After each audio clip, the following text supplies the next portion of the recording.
Rebonjour à tous. Dans cette deuxième vidéo sur Saint-Pierre et la miséricorde, deuxième partie, je vous propose de continuer à voir les rencontres entre Jésus et Saint-Pierre sous l'angle de la miséricorde, au moment de la Passion et aussi après la résurrection, ce qui concerne quand même particulièrement notre temps pascal. C'est d'abord donc la thématique de ce numéro 2, Pierre le passionné avec un petit p, car on a vu qu'il était toujours à fond, et en même temps passionné avec un grand P, parce qu'il suit d'une manière toute particulière la passion du Christ. J'aimerais vous proposer de faire un focus pour cette partie sur le lavement des pieds. Je sais que c'est un petit peu petit, je vous n'ai mis que le début, c'est au chapitre 13 selon Saint Jean, et puis si vous avez bien écouté le Jeudi Saint, vous l'avez encore à peu près en tête. Je vais vous lire ce passage, et puis on va s'arrêter sur les attitudes de Pierre. Avant la fête de la Pâque, sachant que l'heure était venue pour lui de passer de ce monde à son Père, Jésus, ayant aimé les siens qui étaient dans le monde, les aima jusqu'au bout. Au cours du repas, alors que le diable a déjà mis dans le cœur de Judas, fils de Simon l'Iscariote, l'intention de le livrer, Jésus, sachant que le Père a tout remis entre ses mains, qu'il est sorti de Dieu et qu'il s'en va vers Dieu, se lève de table, dépose son vêtement et prend un linge qu'il se noue à la ceinture. Puis il verse de l'eau dans un bassin. Alors il se mit à laver les pieds des disciples et à les essuyer avec le linge qu'il avait à la ceinture. Il arrive donc à Simon-Pierre qui lui dit « C'est toi, Seigneur, qui me laves les pieds ?» Jésus lui répondit « Ce que je veux faire, tu ne le sais pas maintenant. Plus tard, tu comprendras. » Pierre lui dit « Tu ne me laveras pas les pieds, non, jamais. » Jésus lui répondit « Si je ne te lave pas, tu n'auras pas de part avec moi. » Simon-Pierre lui dit « Alors, Seigneur, pas seulement les pieds, mais aussi les mains et la tête. » Jésus lui dit « Quand on vient de prendre un bain, on n'a pas besoin de se laver, sinon les pieds. On est pur tout entier. Vous-même, vous êtes purs, mais non pas tous. » Il savait bien qui allait le livrer. C'est pourquoi il disait « Vous n'êtes pas tous purs. » Quand il leur eut lavé les pieds, il reprit son vêtement, se remit à table et leur dit « Comprenez-vous ce que je viens de faire pour vous? Vous m'appelez Maître et Seigneur, et vous avez raison, car vraiment je le suis. Si donc moi, le Seigneur et le Maître, je vous ai lavé les pieds, vous aussi, vous devez vous laver les pieds les uns aux autres. C'est un exemple que je vous ai donné, afin que vous fassiez, vous aussi, comme j'ai fait pour vous. » Alors c'est un texte qui nous est familier, surtout qu'on vient de le réentendre, mais peut-être qu'on ne s'arrête pas assez sur la réaction, ou plutôt les 3 réactions de Saint-Pierre. Je vous propose 3 degrés de lecture qui peuvent être associés aux 3 réactions de Pierre. Le premier degré, « Seigneur, toi me laver les pieds », c'est sans doute le plus connu.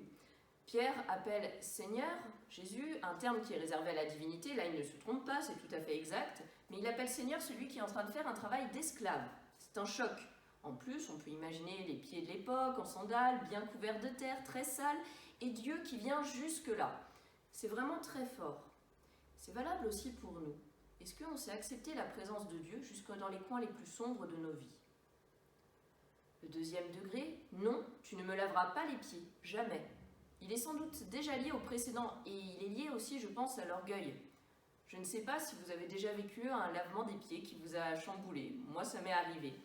Et ce qui est beau, c'est qu'au-delà du sens spirituel, c'est qu'on se rend compte qu'on a quand même plus souvent du mal à demander de l'aide qu'à en proposer et à aider.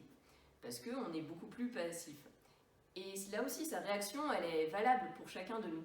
Est-ce que nous acceptons d'être servis, d'être aimés, d'être faibles, d'être pauvres, d'être sans fioriture?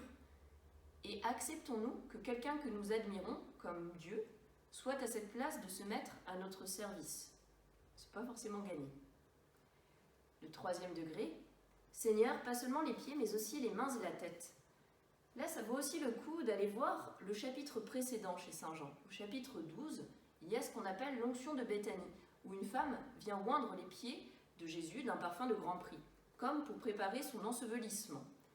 Et si ici, plutôt qu'un nouvel enthousiasme de Pierre, ou une manière de se dire « non, non, non, j'y vais, tu peux me laver, ça marche », on avait peut-être un refus d'entrer dans la passion du Christ. C'est à se demander, est-ce qu'on accepte d'entrer dans la mort et dans la résurrection? C'est valable là, mais c'est peut-être encore plus valable dans ce temps de confinement, de virus. Est-ce qu'on accepte d'entrer pleinement dans ces 2 dimensions en regardant et la passion et la résurrection? C'est pas si simple. De plus, Pierre, il est sans doute encore dans une conception un petit peu imaginaire de Dieu, même s'il associe bien Jésus au Messie. Il ne peut pas s'imaginer un Dieu qui se situe en place d'esclave, un Dieu qui va mourir de la manière la plus infamante qui soit, sur la croix, sans se défendre. Il imagine probablement, comme chacun de nous, un Dieu triomphal, triomphant, et là, Jésus apparaît dans l'abaissement suprême. Alors, osons-nous suivre le Christ là, ou simplement être vraiment avec lui dans ces lieux-là? En tout cas, même ici, la miséricorde de Dieu vient aussi apporter la vérité sur cette conception imaginaire de Dieu en délivrant Saint Pierre de celle-ci. Et en ce moment si douloureux pour notre monde, peut-être que nous apprenons justement davantage à considérer Dieu comme celui qui va jusqu'à la croix, avec tous ceux qui souffrent, et pas seulement juste la lumière de la résurrection. C'est en tout cas cette miséricorde agissante sur lui qui va permettre à Pierre d'être envoyé en mission après la résurrection. Et c'est donc cette troisième partie, Pierre le missionné, ou le missionnaire, mais j'aime bien l'idée de missionner. Les images, ces trois images-là, c'est celles qui figuraient sur le visuel de la veillée pénitentielle. Je ne sais pas si vous avez fait attention à ça. Elles sont toutes les trois à Saint-Pierre en Gallicante, à Jérusalem. La première image, c'est dans Saint Luc, au chapitre 22, verset 61, « Et le Seigneur, se retournant, fixa son regard sur Pierre. » C'est juste après donc ce triple reniement. « Et Dieu désire toujours nous regarder, car il nous aime, et son regard d'amour peut nous faire mal, car il vient nous aider à faire la vérité sur nous-mêmes. » Et même dans les pleurs, comme c'est la deuxième image, où Pierre pleure avec amertume. C'est probablement en puisant dans cette force de miséricorde, d'amour sans jugement, du regard du Christ, que Pierre aura la force d'être si actif dans les premiers temps de l'Église. Mais c'est aussi, peut-être pour cela, qu'il va s'y mettre avec aussi une vigueur toute nouvelle. En tout cas, ce qui va nous intéresser là dans cette partie, c'est surtout cette troisième image, elle qui se situe après la résurrection. Vous savez, ça se passe en Jean 21. Jésus ressuscité demande par 3 fois à Pierre s'il l'aime. Alors c'est pas tout à fait comme cette BD où il y a « Simon, m'aimes-tu » ? « Oui Seigneur. » « Simon, m'aimes-tu » ? « Oui Seigneur. » « Sinon, m'aimes-tu » ? « Oui, il t'aime, voilà, il te l'a dit. » Bon, ça va bien au-delà de cela en réalité, le sens de ce passage. Je vous lis ce passage, donc là aussi c'est un peu petit, nous sommes au chapitre 21 selon Saint Jean et on va s'intéresser au verset 14 à 18. C'était la 3e fois que Jésus, ressuscité d'entre les morts, se manifestait à ses disciples. Quand ils eurent mangé, Jésus dit à Simon-Pierre, « Simon, fils de Jean, m'aimes-tu vraiment plus que ceci ?» Il lui répond, « Oui, Seigneur, toi tu le sais, je t'aime. » Jésus lui dit, « Sois le berger de mes agneaux. » Il lui dit une 2e fois, « Simon, fils de Jean, m'aimes-tu vraiment ?» Il lui répond, « Oui, Seigneur, toi tu le sais, je t'aime. » Jésus lui dit, « Sois le pasteur de mes brebis. » Il lui dit pour la 3e fois, « Simon, fils de Jean, m'aimes-tu » Pierre fut peiné, parce que pour la 3e fois, Jésus lui demandait, « M'aimes-tu » Il lui répond, « Seigneur, toi tu sais tout, tu sais bien que je t'aime. » Jésus lui dit, « Sois le berger de mes brebis. Amen, amen, je te le dis, quand tu étais jeune, tu mettais ta ceinture toi-même pour aller là où tu voulais.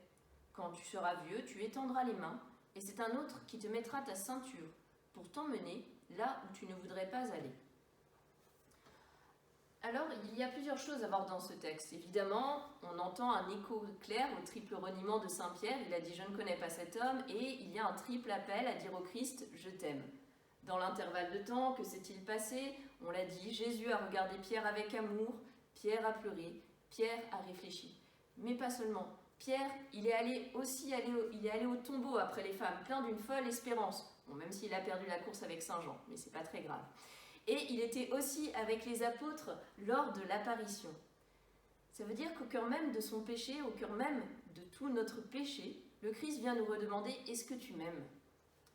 Et cela ne s'arrête pas là. Peut-être que vous avez déjà entendu, mais les mots qui sont utilisés, il y a différents verbes pour dire « aimer » en grec. Au début, Jésus demande ainsi à Pierre, non pas simplement s'il l'aime tout court, mais s'il l'aime de l'amour de charité, de l'amour même de Dieu. Pierre lui répond qu'il le philène, qu'il l'aime d'amour amitié. Une 2e fois, même question, même réponse, parce que finalement Pierre a appris qu'il était humain et qu'il est capable d'aimer seulement comme un homme. Mais à la troisième fois, Jésus se met à son niveau et lui demande si Pierre l'aime d'amitié. Ce à quoi Pierre peut cette fois répondre pleinement oui. Et c'est vraiment beau parce que Dieu ne veut pas notre perfection, il attend seulement que nous l'aimions simplement comme nous sommes. Il nous dit « aime-moi tel que tu es ». Enfin, c'est un amour qui va encore plus loin et qui confie une mission. Comme pour Pierre, Dieu ne nous regarde pas selon notre péché, il voit au-delà, il espère en nous. Vous connaissez peut-être cette belle phrase de Paul Baudiquet, « Les seuls regards d'amour sont ceux qui nous espèrent ». Comme Pierre, c'est dans la miséricorde de Dieu que nous recevons notre mission, notre vocation de missionnaire, d'apôtre, de parler du Christ autour de nous. Comme pour Saint Pierre, Dieu se tient toujours là pour nous aider, pour nous relever, pour nous aider à aller plus loin, on dit aujourd'hui facilement, pour sortir de notre zone de confort. Il suffit de nous confier à lui. Et Saint Pierre, j'espère que je vous ai montré que c'était un exemple qui était simplement rassurant pour chacun de nous. En résumé, je vous propose cette parole pour conclure aussi tirée de Misericordiae Vultus du pape François. Nous avons toujours besoin de contempler le mystère de la miséricorde. Elle est source de joie, de sérénité et de paix. Alors pensons-y, ce dimanche, nous fêterons ensemble la miséricorde divine. Bonne journée.